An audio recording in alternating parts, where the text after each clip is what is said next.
नमस्कार मैत्रिणींनो, daily vice चॅनलवर तुमचं स्वागत आहे. मैत्रिणींनो, तुमच्या बाबतीत असं कधी होतं का की सकाळी 6 वाजता तुमचं इंजिन सुरू होतं आणि ते थेट रात्री 11 वाजता झोपतानाच थांबतं. मधल्या वेळात आपण काय केलं तर फक्त काम काम आणि काम. कधी डब्याची घाई, कधी मुलांचा अभ्यास, तर कधी पाहुण्यांची सरबराई. रात्री झोपताना मात्र मनात एकच विचार येतो, दिवसभर मी एवढं काय केलं की मला स्वतःसाठी 10 मिनिटंही मिळाली नाहीत. जर तुमची देखील ही रोजचीच कहाणी असेल तर आजचा हा व्हिडिओ तुमच्या आयुष्यातला गेम चेंजर ठरणार आहे. आज मी तुम्हाला अशा 7 प्रॅक्टिकल टिप्स देणार आहेत ज्यामुळे तुमच्या आयुष्यातला किमान दिवसाचा 2 ते 3 तास वेळ वाचेल. चला तर मग वेळ न घालवता सुरू करूयात. आता याची पहिली टिप म्हणजे रात्रीची 10 मिनिटांची ब्लूप्रिंट. सकाळच्या धावपळीचं मुख्य कारण काय असतं? गोंधळ. आपण सकाळी उठून विचार करतो की आज भाजीला काय करू. स्मार्ट टिप अशी की रात्री झोपण्यापूर्वीच उद्याच्या नाश्त्याची आणि डब्याची तयारी करून ठेवा. कडधान्य भिजत घाला.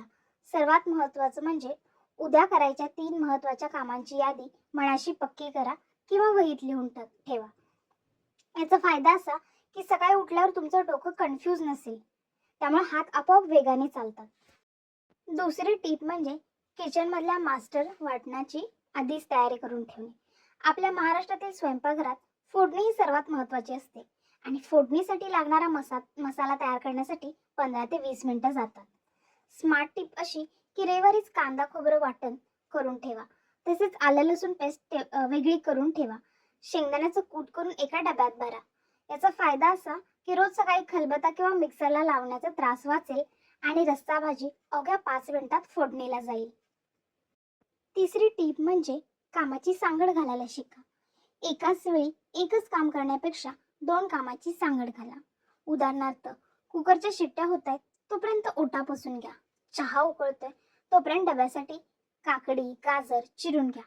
फोनवर मैत्रिणीशी किंवा आईशी बोलताय त्यावेळेत वाळलेल्या कपड्यांच्या घड्या घाला. यामुळे कामाचा ढिगारा साचत नाही आणि तुम्ही मल्टीटास्किंगचा योग्य वापर करू शकता. चौथी टीप म्हणजे ओटा क्लिनिंगचा गोल्डन रूल. अनेकदा आपण स्वयंपाक पूर्ण झाल्यावरच सफाई करतो. यामुळे काय होतं, भाजीचे डाग सुकतात आणि ते घासायला जास्त वेळ लागतो. स्मार्ट टीप अशी की क्लीन ॲज यू गो असा नियम पाळा. भाजी फोडणीला दिली की लगेच त्या भाजीचे देठ किंवा सालं कचऱ्यात टाका. वापरलेली भांडी लगेच विसळून सिंकमध्ये ठेवा. याचा फायदा असा की स्वयंपाक संपला की किचनचा पसाराही 50% कमी झालेला असेल. पाचवी टीप म्हणजे झिपलॉक बॅगचा जादुई वापर. आपला भाजी चिरण्यात खूप वेळ जातो.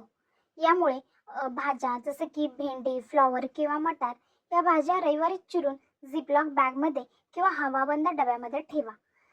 काकडी गाजर सॅलडसाठी लागणारे हे सर्व धुवून कोरडे करून ठेवा. याचा फायदा असा की सकाळी फक्त आपला डबा भरायचा बाकी असेल. या चिरलेल्या भाज्यांमुळे आपला खूपसा वेळ वाचेल. सहावी टीप म्हणजे नाही म्हणायला शिका आणि इतरांची मदत घ्या. आपल्याला सवय असते की सगळं मीच करणार, पण यामुळे आपली चिडचिड वाढते. स्मार्ट टीप अशी की मुलांना छोटी छोटी कामं द्या, जसे की जेवताना ताट मांडणं किंवा स्वतःच्या पाण्याच्या बाटल्या भरणं. घरातल्या इतर सदस्यांनाही कामात सामील करून घ्या. याचा फायदा असा की तुमची ऊर्जा वाचेल आणि घरच्या इतरांनाही जबाबदारीची जाणीव होईल. आठवी टीप म्हणजे 20 मिनिटचा आपला मी टाइम. हे सगळं आपण कशासाठी करतोय तर स्वतःला वेळ मिळावा म्हणून. स्मार्ट टिप अशी की दुपारी किंवा सकाळी काम आवरल्यावर 20 मिनिटे स्वतःसाठी काढा. म्हणजे ॲटलिस्ट 20 मिनिटं. मग त्यात तुम्हाला वाचन करायचं असेल तर वाचन करा, गाणी ऐका किंवा शांत बसायचं असेल तर शांत बसा, जशी तुमची आवड. ही 20 मिनिटं तुम्हाला पुढच्या 12 तासांसाठी चार्ज करतात. मैत्रिणींनो, कामाचा डोंगर कधीच संपणार नाही, पण आपण जर स्मार्ट झालो तर आपला दिवस नक्कीच बदलू शकतो. या टिप्सपैकी तुम्हाला कोणती टिप्स सर्वात जास्त आवडली हे मला कमेंट्समध्ये नक्की सांगा. व्हिडिओ माहितीपूर्ण वाटला असेल तर आपल्या मैत्रिणीसोबत शेअर करा आणि चॅनेलला सबस्क्राईब करायला विसरू नका. मस्त रहा, आनंदी रहा. धन्यवाद.